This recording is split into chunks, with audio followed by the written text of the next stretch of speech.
Let's be honest for a second here. Let's drop the pretense and false mask of honesty and say the only truth that exists in this godforsaken world. Most YouTubers who have broken into mainstream industries fucking suck. An obvious generalization, to be sure. Clearly not all people who have gone from filming YouTube videos in their bedroom to being part of a production in a studio lot in Burbank are terrible. There's a few you can point to and say, hey, they're good though, but for every Bo Burnham you get about 5 Logan Pauls or Shane Dawsons. People who have only made the migration from the internet to the mainstream in an attempt to expand their brand and maximize profitability instead of being motivated by genuine artistic pursuits or a drive to create something. And it sucks as well because there are a lot of people on this platform who are incredibly deserving of mainstream acclaim and opportunities, but unfortunately aren't giving the same algorithmic blessing that people like Lele Pons have. One of the people on YouTube that needs to be given the reach he deserves the most, in my opinion, is Zach Hadel.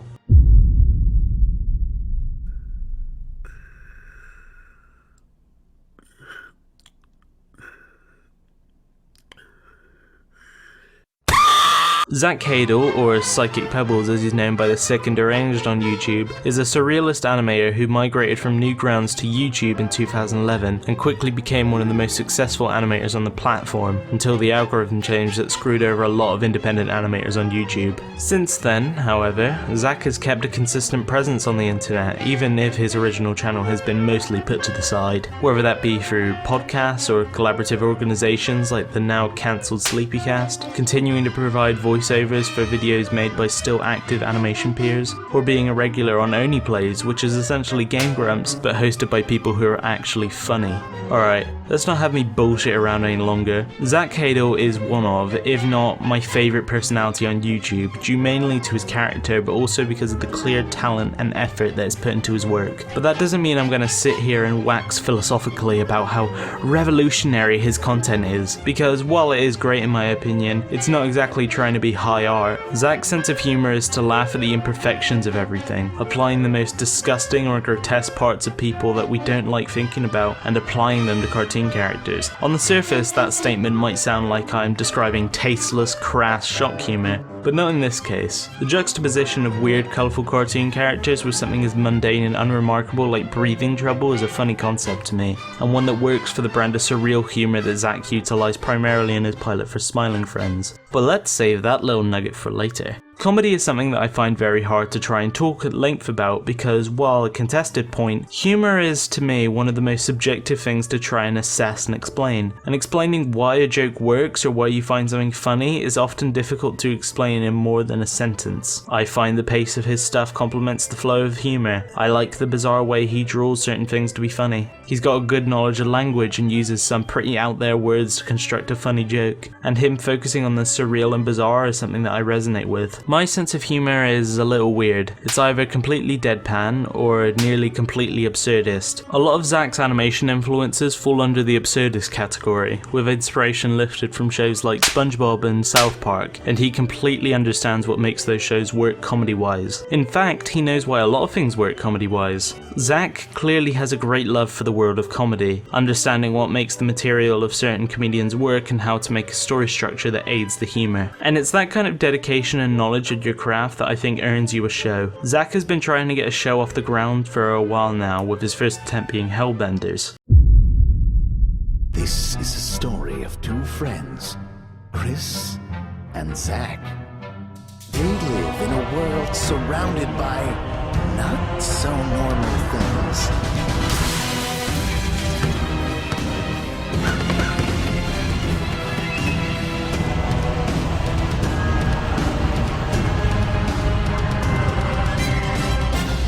They are the Hellbenders.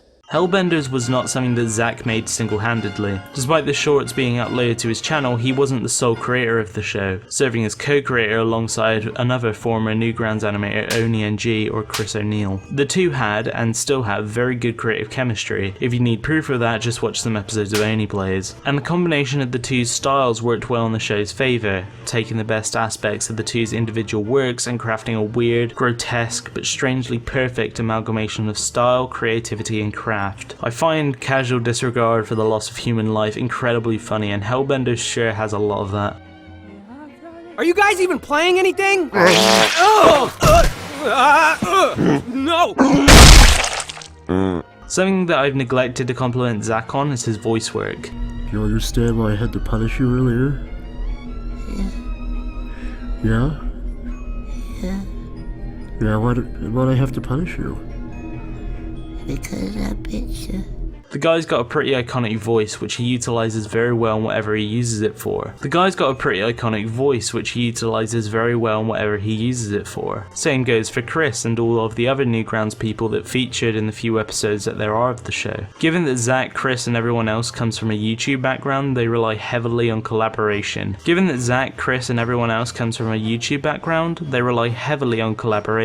Being used to having people provide assistance on things like background art, co-writing scripts, providing voices, implementing effects or music. So Hellbenders had a lot of synergy and great collaboration between all the different talent working on it, being incredibly well suited to make an actual show. Chris and Zach stated their intention to get the show picked up by networks like Adult Swim, who rejected it. There was mostly radio silence from the both of them for a while in regard to the show, but a couple of years ago a partially completed pilot was leaked by someone who hacked into Zach's network. Essentially, the grassroots of the situation was that Chris and Zach had negotiated with a third party to get the show made, but the money they were given was not enough to complete the pilot, let alone a full series. Add on top of that being rejected from various networks, including Adult Swim, who didn't want it on the grounds that they already had several other shows with Hell currently airing, and they didn't want to compromise their vision or risk losing the rights. So Hellbenders unfortunately never came to pass. Chris went on to do OneyNG plays and also attempt to make his own original game, and to my knowledge Zach kept pursuing getting his own original series. Which brings us to today, I guess. A couple of months ago, Zach, along with his new co-creator Michael Cusack,